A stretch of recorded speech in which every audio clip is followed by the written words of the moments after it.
네, 안녕하십니까. 이번에는 61위편과 10일, 20일의 관계를 SK 하이닉스를 통해서 짧게 설명을 드리겠습니다.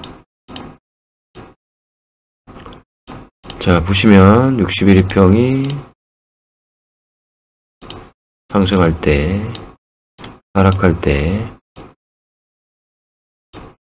횡보할 때, 상승 추세에 있을 때 이런 모습을 보이고 있습니다.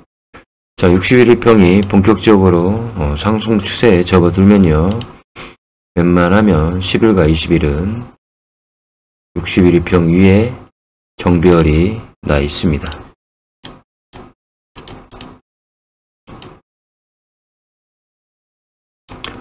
그래서 이런 경우에는요, 11위평이 문제가 되면, 11위평이 꺾이면 보통은 21위평이 상승할 때는 21위평이 지지라인이 되고요. 10일과 20일이 데드가 나면 보통은 61위평이 지지선이 된다. 이렇게 보시면 됩니다. 물론 저희는 이런 형태를 보면서 매도하고 재매수를 할 수 있지만요. 귀찮으시면 61위평이 웬만큼 상승을 한다면 귀찮으시면 다시 눌림목 보시고 재매수를 해서 더 많은 이익을 챙기시는 것도 하나의 방법입니다. 왜냐하면 저희는 기관도 아니고 외국인도 아니기 때문에 기술적인 매수 매도를 잘 하지는 못할 수도 있습니다.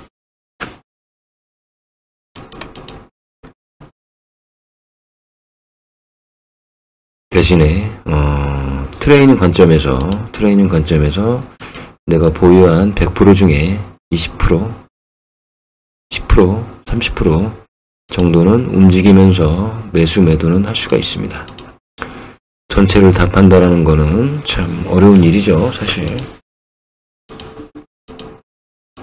자, 61위평이 상승을 하면 10일과 20일이 동시에 보통 정배열이 나는데 21위평이 상승을 할 때는 11위평이 지지라인이고 20일과 10일이 데드가 나면 61위평이 보통은 지지한다. 이렇게 보시면 됩니다.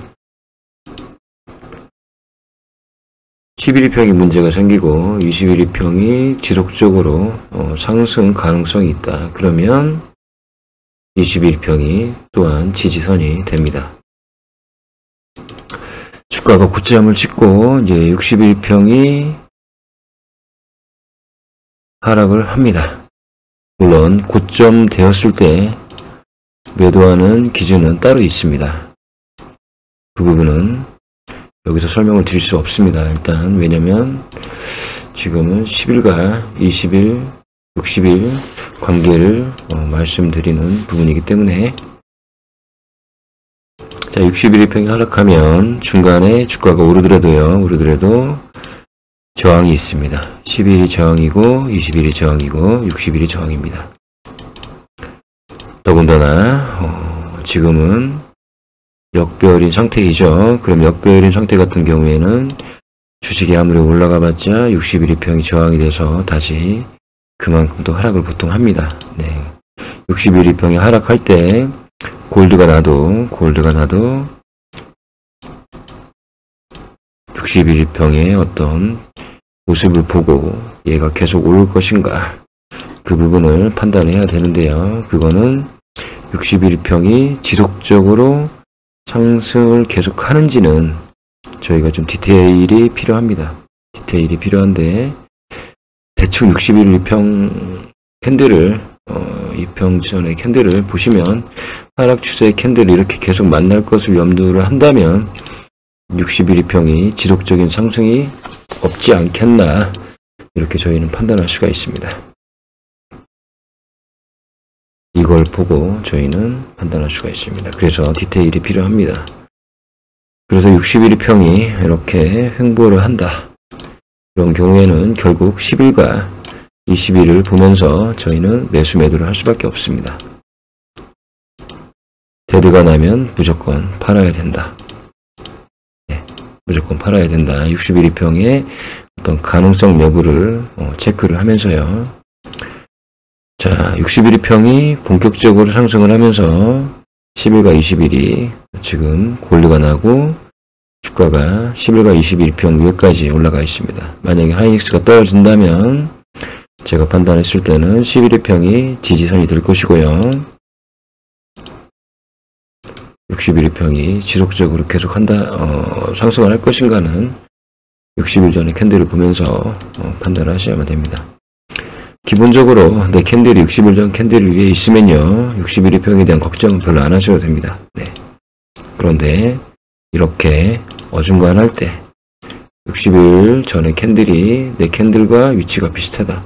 그러면 그때는 좀 디테일한 분석이 필요합니다. 그렇지만 전 고점이 내 61일평에 내 현재 캔들과 훨씬 낮은 위치에 있다. 그러면 얘가 오르든 내리든 크게 개의치 않고 61일평은 그냥 믿고 가시면 됩니다. 예를 들어서 과거들 보시면 61일평이 꾸준히 상승을 하는데요. 아무리 뒤져봐도 내 캔들보다 60일 전의 캔들이 계속 지속적으로 아래에 있기 때문에 이런 때는 크게 고민을 안 하셔도 됩니다. 고민하셔야 될 곳은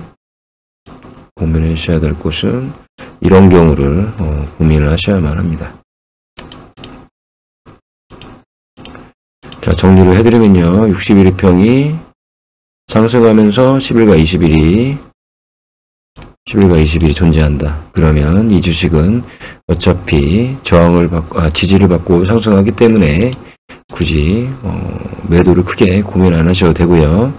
단지 11일평이 꺾이거나 21일평과 대드가 났을 때는 그때는 한번 매도를 하실 필요성은 있는데 그 지지선은 보통은 61일평이다. 이렇게 아시면 되고요. 테크인만 보셔도 61일평이 상승 추세에 있고 10일과 20일이 상승을 하면서 정배열이면서 지지를 받는 라인은 이런 곳이죠. 이런 곳이 될 수가 있고요. 그리고 이런 때 60일 전에 캔들이 내 캔들과 비슷한 위치에 있다. 그러면 좀 디테일한 부분을 판단을 하셔야만 됩니다.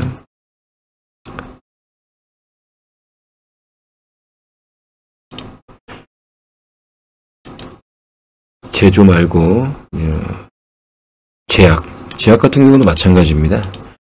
61일평이 상승을 할 때 10일과 20일 지지 라인 보이시죠? 61일평이 상승을 할 때 10일과 20일이 항상 웬만하면 지지를 한다. 여기도 보시면 61일평이 지지를 받고 다시 반등을 합니다. 네. 데드가 났죠. 그리고 61일평이 지지를 받고 다시 반등을 합니다. 교환양행 보시면 대부분 그렇습니다. 61일평이 상승할 때는 그렇고요. 61일평이 상승을 해도 10일과 20일이 만약에 61일평 아래로 내려갔다. 그러면 이거는 문제가 있는 거죠.